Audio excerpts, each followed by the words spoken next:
और उसको उसकी पहली स्किल के रूप में प्योर व्हाइट प्लेट को चलाना था। वो इसकी कई महीनों तक प्रैक्टिस करता है और फिर एक दिन जब वो अपने घर की तरफ जाता है तो वो रास्ते में एक बड़े से बीस्ट को अपने दोस्त यांग की तरफ भागता हुआ देखता है। वो तुरंत उसके पास जाकर उसे रोकता है। इसी बीस्ट का नाम स्कॉर्पियन टेल लिजर्ड है और अब उन दोनों में फाइट शुरू हो जाती है। उन दोनों में काफी स्ट्रगल होता है और फिर जब बीस्ट हाओशान पर हमला करता है तो हाओशान अपने व्हाइट ब्लेड से उसके हमले को रोक देता है और ये देखकर वो खुद भी शॉक हो जाता है। उसकी स्ट्रेंथ और स्पीड अब स्ट्रांग हो रही थी, लेकिन अब बीस्ट को गुस्सा आ जाता है और वो तभी हाओशान को पुश करके उस पर अपने डंक से हमला कर देता है।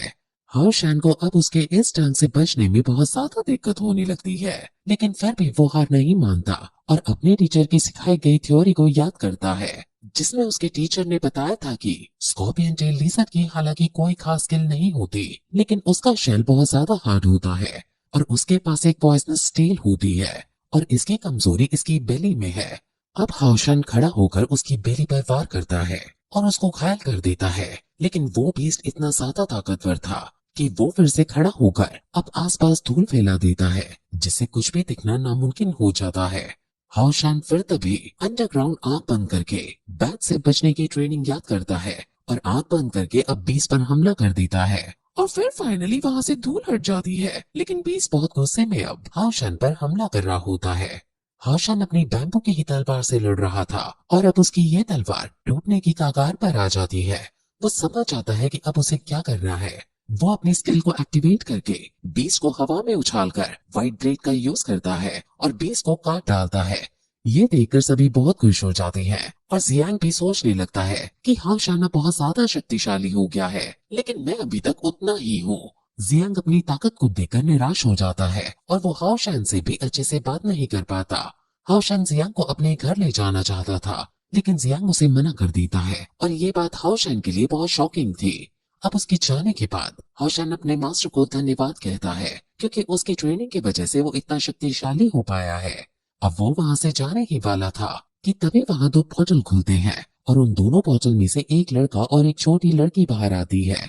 वो अपना नाम लेंग बोफैंग और लेंग बोडिंग बताते हैं और ये जरूर भाई बहन है। ये एक टीम है और इनकी टीम का नाम डबल लेंग है।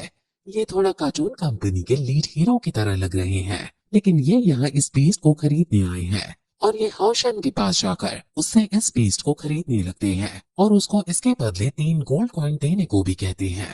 हाउशन ये देखकर कि उसके मारे हुए बीस्ट को उसके पैसे भी मिल सकते हैं, बहुत खुश हो जाता है और 3 गोल्ड कॉइन के बदले उनको वो बीस्ट दे देता है। ये बीज जरूर वो कहीं बेचेंगे या इनसे कुछ बनाएंगे। हौशन बहुत खुश है क्योंकि अब वो सोच रहा है कि ऐसे बीज बेचकर तो वो पैसे भी कमा सकता है और अपनी मॉम का इलाज अच्छी जगह करा सकता है। लेकिन इससे पहले कि वो उनसे ये पूछ सके कि वो आगे अगर कोई बीज पकड़े तो तुम्हें कहाँ ढूंढे, वो दोनों वहां से चले जाते हैं। अब हौशन वहां सीधे अपने घर जाता है और घर जाते ही वो अपनी मॉम को देखकर उन्हें गले लगा लेता है। वो बहुत खुश है और वो एक्साइट होकर जेनियो के बारे में बताता है कि मास्टर बहुत स्ट्रिक्ट है और उन्होंने मेरी बहुत हार्ड ट्रेनिंग करवाई है, जिससे मैं बहुत स्ट्रांग हो गया हूँ। मैंने सोते सोते भी प्रैक्टिस की है। उसकी माँ भी उसको देखकर काफी खुश होती है और वो अब उसको खाना खाने के लिए देती है। उन्होंने हाउशान के लिए एक रक्षा सूत्र बनाया था और वो इस रक्षा सूत्र को हाउशान को पहना देती है और कहती है कि ये तुम्हें सारी बुरी ताकतों से बचाएगा। जेनियो ने उनके लिए एक लेटर लिखा था और वो उसकी मॉम पढ़ रही थी। हाउशान उससे पूछता है कि मास्टर जेनियो ने लेटर में क्या लिखा है। वो कहती है कि वो तुम्हारी तारीफ कर रहे हैं।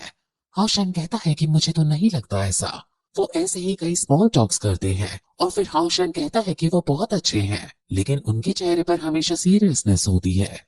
उसकी मॉम फिर तभी उसके हाथ में एक रिंग नोटिस करती है और उससे उस रिंग के बारे में पूछती है।